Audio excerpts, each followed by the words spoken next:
Good morning, I'm Eliza Petry with your Ag in an Instant. First, a look at the market movement from last week. We continued to see a decline in the grain market for another week in a row. March corn went down 1 cent, ending at $4.29. Then March soybeans ended at $11.77, going down a total of 7 cents.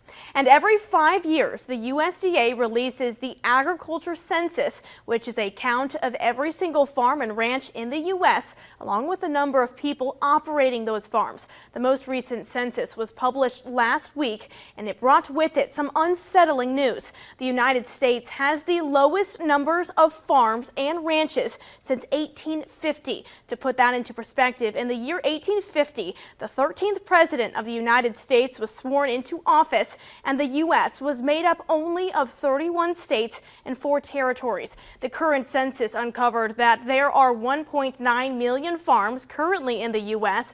In the 2017 census, that number was just over 2 million. Then if we look back to 2007, our count was at 2.2 million farms. So we have been seeing this decline for decades. The cost of production has made it harder for smaller farms to survive, resulting in farms consolidating. But no matter the farm, big or small, they are still being run by American families and not corporations. The census tells us that 95% of farms and ranches in the U.S. are operated by families.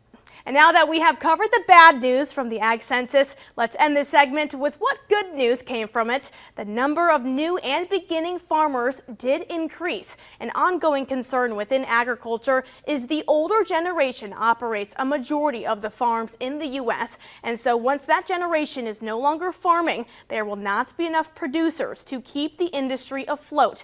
But there was an almost 12% increase in farmers under the age of 25.